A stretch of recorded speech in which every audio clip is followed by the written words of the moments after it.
bakers of Weber's Bread present your all-star Western Theater. Drifting along, singing a song under a western moon.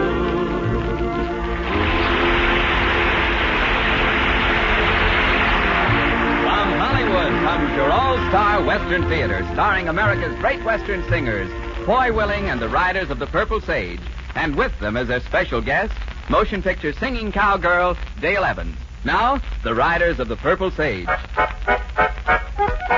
Riding and roping in the blazing sun all day, singing, swinging as I travel on my way. Riding, rocking, roping, branding cattle all day long, singing and a swinging to a cowboy song. Riding, roping in the blazing sun all day, riding in the saddle all day long to a long and lonesome cowboy song. Riding through the burning desert sand, through the land and country where a man's a man. And I'll go riding, roping in the blazing sun all day, singing, swinging as I travel on my way. Riding, rocking, roping, branding cattle all day long, singing and a swinging to a cowboy song. Riding, roping in the blazing sun all day.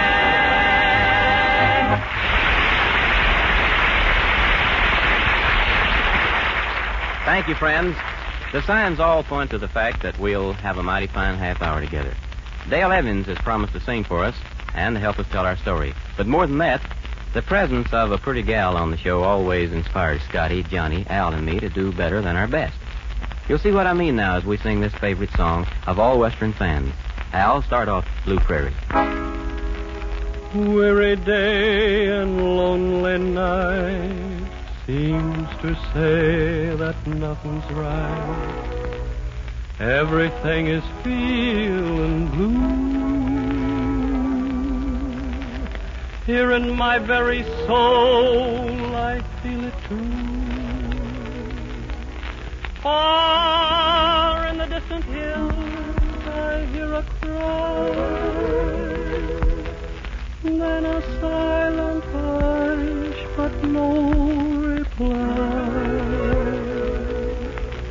Prairie, won't you tell me true? Why have they spread this gloomy blanket of blue over you? Blue prairie, blue are the skies, blue are the sighs of a night wind falling. Blue prairie, blue are the hills, blue are the trills of a night bird calling. Every beating heart beats a rhythm that is blue, and the moon has cast a blue reflection in the dew. So the wind, while on its way, seems to cry and sigh and say, blue.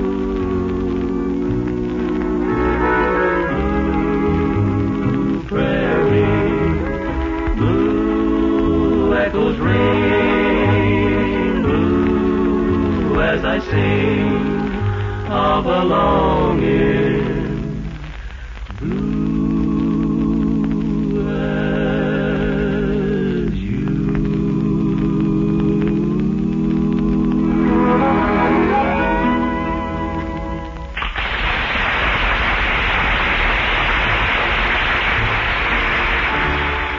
When the West was young, thousands of head of cattle roamed the open range.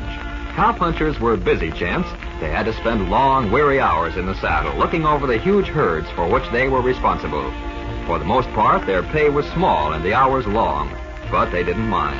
About all they asked was a congenial foreman and plenty of good food at the ranch house. Westerners today are pretty much the same. They're congenial and they like plenty of good food. And that's why Weber's Bread is so popular among Southern Californians. Weber's is good bread. It's always well mixed and well baked, and it's always the same, always smooth, even textured, always distinctive in flavor. Yes, good Weber's bread always hits the spot. Buy Weber's bread the next time you go marketing. It's that good bread in the familiar blue gingham wrapper. You'll like it. Now, folks, I want you to meet again our favorite glamour girl of the West, Miss Dale Evans. Thank you. It's good to have you back in Hollywood, Dale, though I expect folks in other parts of the country wish you could keep right on making personal appearances. I wish I could, too, Foy. You know, I had a lot of fun playing theaters, and as soon as I can, I'm going on the road again. Well, meanwhile, you will grace our program occasionally, I hope. I sure will. And here's a song you asked me to sing. It's called His Hat Cost More Than Mine. Atta girl.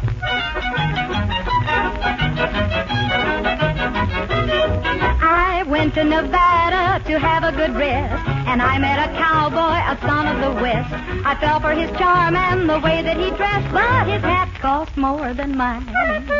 His ranch had a mortgage, he told me one day. The horse had a big appetite for hay. He felt that the woman must always pay, and his hat cost more than mine. His hat was a 10-gallon Stetson, oh my, it was pretty. But they cost too much to keep him in style in the city. Oh, what a pity. Now he said we could move into town, you see, and live on my income very handsomely. He had it all planned, but it worried me, 'cause his hat cost more than mine.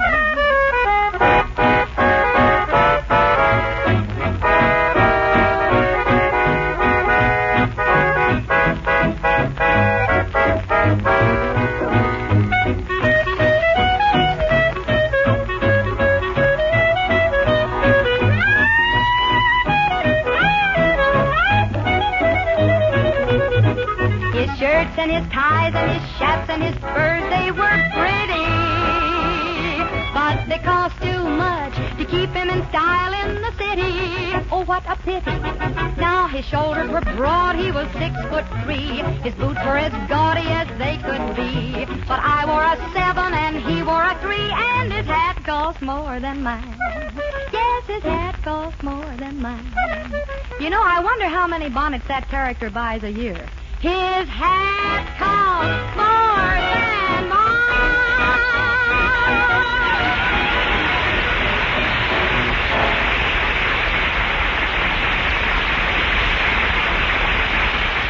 Thank you, Dale. Thanks a lot. Now, don't go away, because there's lots more for you to do before the show's over. The Riders of the Purple Sage and A Westerner's Idea of Paradise. Cowboy's Heaven. Old paint and I will be there. Tonight I'm a tired, weary cowboy. I've been in the saddle all day, searching the hills and the valleys for cattle that strayed away. Old paint is tired and leg weary. His feet are broken and sore. But someday our work will be over, and we'll ride on that other shore. Laying wrapped up in my blanket, looking straight up in the sky, watching the bright stars a-twinkling away up there on high.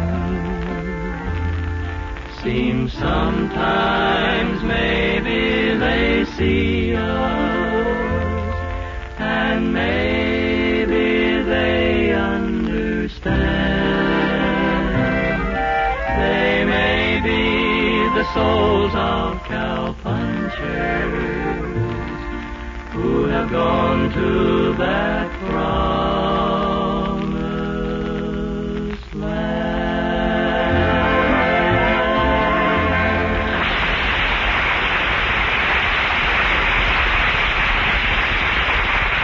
Well, it's time now for Foy Willing and the Riders of the Purple Sage to tell us another of their adventures in the West. This week, their story is called Heaven is a Star and features our guest, Republic Pictures' lovely leading lady, Miss Dale Evans. Poets have written verses pledging life, love, and constancy to the women of their lives. But words are only words. And when a woman tires of them, I say let her travel west. For the West is a land of action. Here, chivalry is not a honeyed phrase, a compliment. Chivalry is a thing that's done. Respect shown, comfort provided, courtesy given. Nor is it a mere whim that makes a Western man give rather than promise chivalry. No, for Western women, by their beauty and courage, have earned the consideration they receive. Thus, when those three vagabonds, the Riders of the Purple Sage, received a call for help from a girl they knew, they rode all through the night, and by dawn were almost at her side. Hold it, boys. There she is, coming to meet us. Sure enough. Oh, look at her ride. If my gal could see Dale ride to meet me, she'd throw a jealous fit. Oh, if your gal could see, you wouldn't have a gal. Why not? Now, don't make me answer that question, Johnny. It'd cause hard feelings. Howdy, boys. Hello, Dale. Hello, Dale. Howdy, Dale. Kind of giving that horse a workout, ain't you, Dale? And he's going to get more of the same, I'm afraid. What's up? I'll tell you when I get my wind back. Dale's prettier than my gal. You know it, Al? Oh, even bald Barbara is, if the truth be known. Boys, there's trouble at the Circle Bar, O, and I think maybe you can help. Frank Tagella's gone bad and locked himself and his little girl in the house. He's Gone bad? What do you mean? loco. He's threatening to shoot anyone who comes near. The Rangers have the place surrounded, but they're afraid to close in on account of the little girl. They're afraid she'll get hurt. Well, I don't know what we can do, Dale. We hardly know Tagella. I know him, though. I've helped take care of the little girl, so we're friends. Listen, I think maybe I can get into the house, but, well, after I get there, well, I don't want to be alone with him. We'll sure go with you, Dale, if that'll help. Once we're inside, maybe we can talk him into being quiet long enough for the Rangers to take over. Then there's always a chance we can't, and if we can't, when we get in there, and, well, you know how he is, and you know what might happen, loco as he is. Lead the way, Dale. If you've got nerve enough to try, I guess we can go along with you.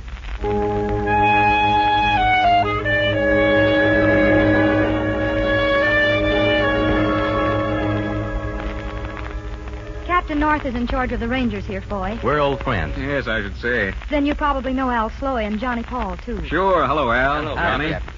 Dale explained what we're up against, I suppose. Yeah, most of it. Well, the situation hasn't changed. A couple of times last night we tried to slip a man in through the back, but Tagella's too smart for that. The little girl's our problem.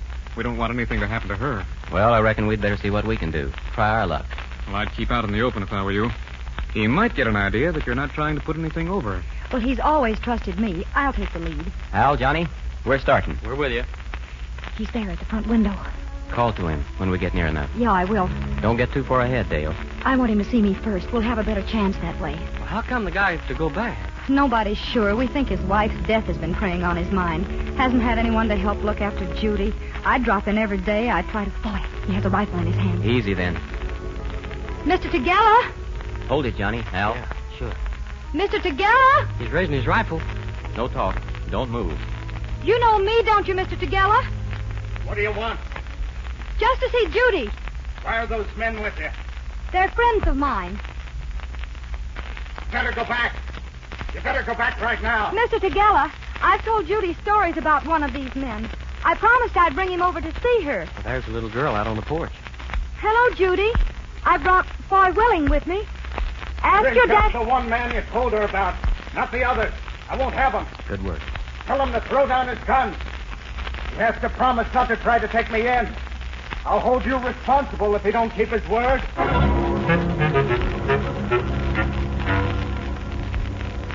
Put your hands in the air until I see whether you have any more guns. There ain't any more. Dale, what's the matter with everybody? Things will soon be all right now, Judy. Come in. All the way. Close the door. Thanks. You'd better remember your promise not to try to take me in. If you make even one move that looks I'll like keep my word, Mr. Tugela. I'm holding Dale responsible. This is a surefire gun. Dale, Just a minute, dear. You can put that gun away. We're here to help you and Judy. We're not I going to... let you come with Dale because we need water.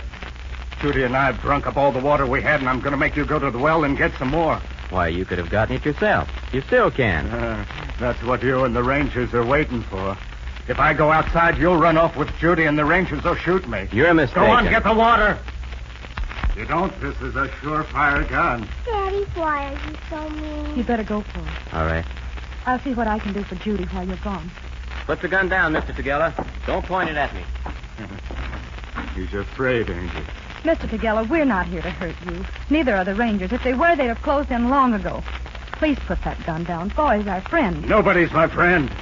They're all trying to get Judy, put evil spirits in her, but I won't let them. I won't let anybody, not even you. Foy's coming back with the water. I won't let even you put evil spirits into Judy. Remember that. Have I ever tried to harm Judy, Mr. Tagella? He says things like that all the time now, Dale. Come in. Here's the water. You first, Judy. And then me. Drink all you want. We've got lots of water now. All right, Daddy. And when this is gone, he'll get more, won't you? Put the gun down.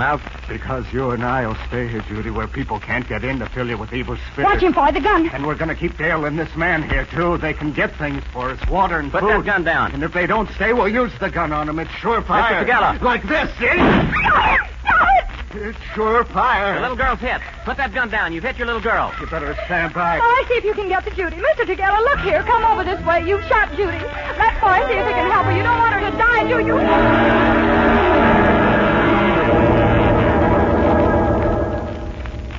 We'll have to go for a doctor, Dale. But how? I don't know, but we'll have to.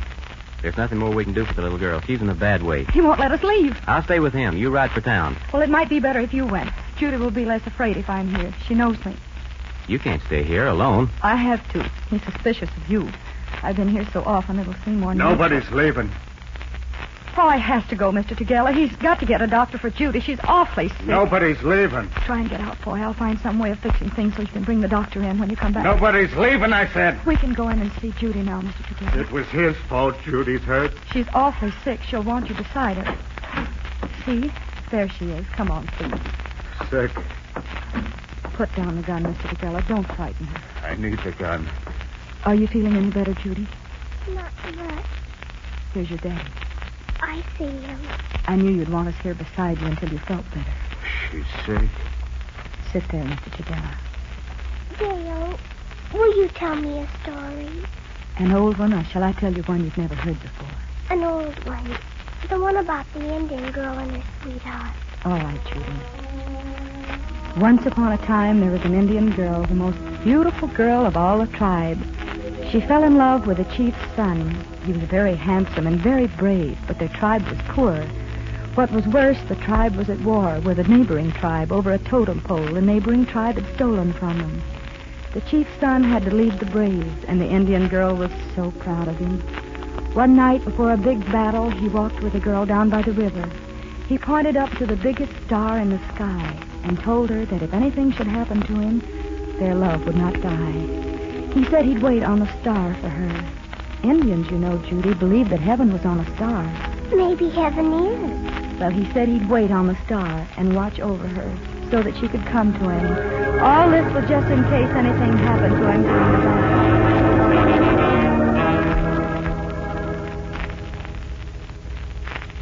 No, Mr. Tagella, sit down. You did it. You brought the evil spirit that made Judy sick. Stop it. Go back. The evil spirit will kill her. That'll be your fault. Judy needs to sleep. You'll awaken her. You think I don't know how to get rid of evil spirits? But I do. There's only one way. To get rid of the person who brought it. Judy's worse. We must... I'm going to get rid of you. No, You'll please. get better then. You let the man go. No. You're no good. I have to get rid of you. Stop it. This way. No. This way. I'm going to get... Mr. Tagella, listen. Judy called. I'll see what she wants. Judy called. She wants us, Mr. Tagella. We'd better see what's the matter. Come on. What is it, Judy? Is heaven really on a star? I don't know, Judy. It might be. I hope it is. As long as you're awake, we'll sit here with you. Your daddy and I.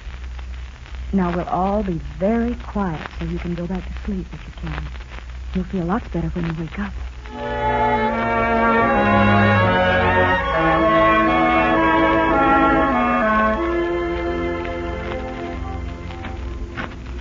You led him into the back so we can go in, Doctor. Oh, good. The little girl's in the bedroom to the left.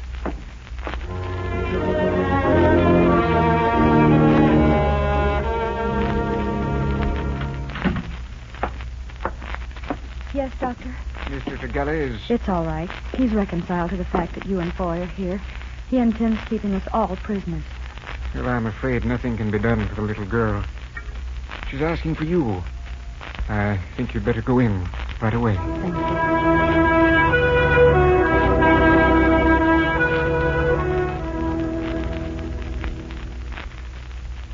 And when the braves of the tribe came back from the battle, they told her that the chief's son had been killed. Hurry, Dale. Please hurry. I want to hear the last part. Yes, Judy. Her heart was breaking, but she tried not to show it, for the tribe had been defeated, and it was winter. Her people were without food. That night she walked outside the teepee, looked up at the brightest star. She thought she saw her sweetheart, the chief's son, there, and he seemed to be pointing out what she should do. She left the village and made her way to the enemy camp. There she slipped into the chief's teepee and stole a totem over which the war had been fought, the totem that would bring prosperity to them again. She got safely to the edge of the camp. Then the dogs barked, awakened the tribe. The braves ran after her, shooting with their bows and arrows, but she reached her own village and gave the totem to her chief. Only then did she notice the arrows that pierced her flesh. She looked up at the star. This time her sweetheart beckoned to her. She went up to him, and Judy, if you look close at the star, even today you'll see them both there. For that brightest star is their heaven. They'll live there happily forever. Dale, you needn't tell any more. She's gone. I know. But I just wanted to finish. You know, the last part, well, that was the part she loved so well. I thought maybe she could hear it, even if she was gone. The Rangers have gotten to the house. They've taken Mr. Tagella. I hope she could hear it, boy. Though it doesn't matter, I guess, because she's saying it herself now. Always.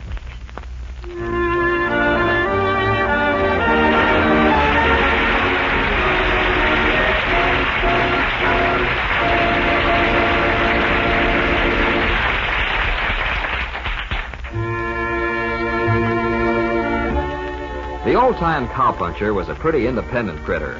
He had little use for a man who couldn't handle a horse, rope a steer, or throw a six-gun. Plenty of eastern dudes came to the West, and most of them had little in common with the western cowboys. However, one thing they did share in common was their love of good food. And because the West has always been noted for good food, the Easterners soon came to enjoy the plain bill of fare of the cow camps. Modern Westerners today are pretty much the same, at least in their enjoyment of plenty of good food. And that's one reason why Weber's bread is so popular among Southern Californians. Weber's bread, you know, has a distinctive flavor all its own. And because of its just right moisture content, it has a long-lasting freshness that keeps it delicious to the very last slice. Next time you visit your neighborhood market, buy a loaf of Weber's bread. The good bread in the familiar blue gingham wrapper. Now we come to that part of the program when the riders of the Purple Sage sing a song you've chosen as one which typifies the glory and traditions of the West. This week, it's to be When the White Roses Bloom in Red River Valley. And Dale Evans joins the boys in bringing it to you.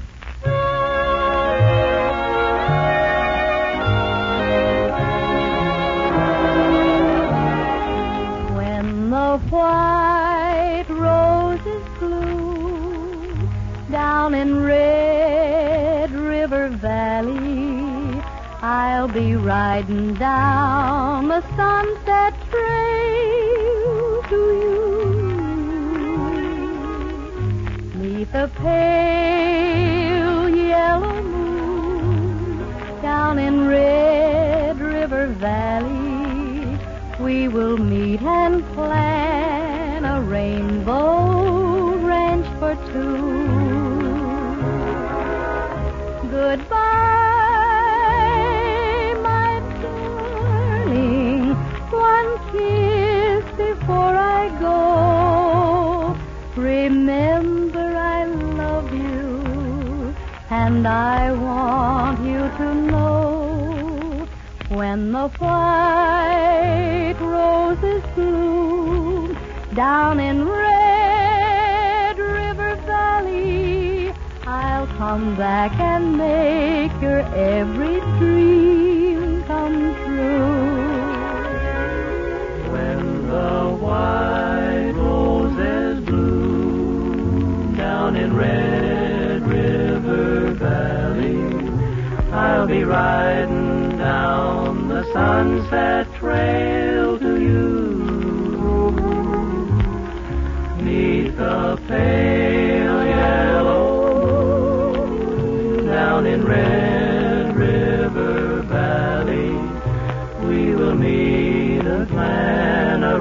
Rainbow Ranch for two. Goodbye, my darling. One kiss before I go. Remember, I love you, and I want you to know. When the white roses bloom down in Red River Valley, I'll come back and make your every dream come true.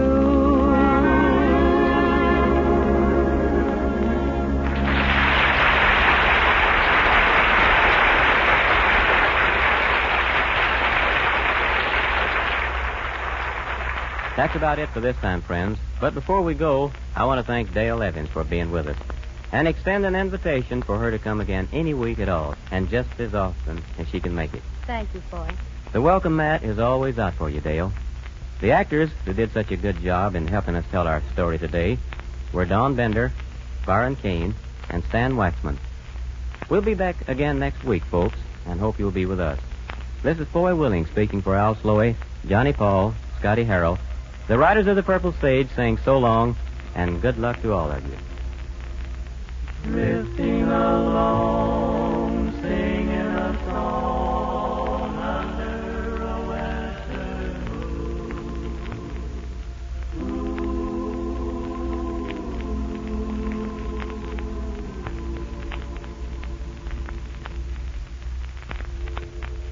From Hollywood, you've heard the All-Star Western Theater, a V.M. Bear production starring America's great Western singers, Foy Willing and the Riders of the Purple Sage. Dale Evans soon may be seen in The Trespasser. The script was by Ray Wilson, direction by Tom Hargis. This is Terry O'Sullivan speaking.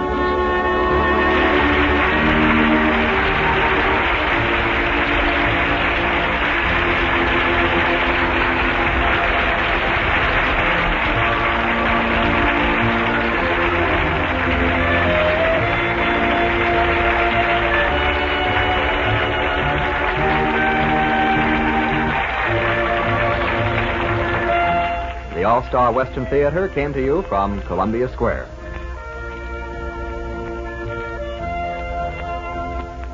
This is KNX in Los Angeles.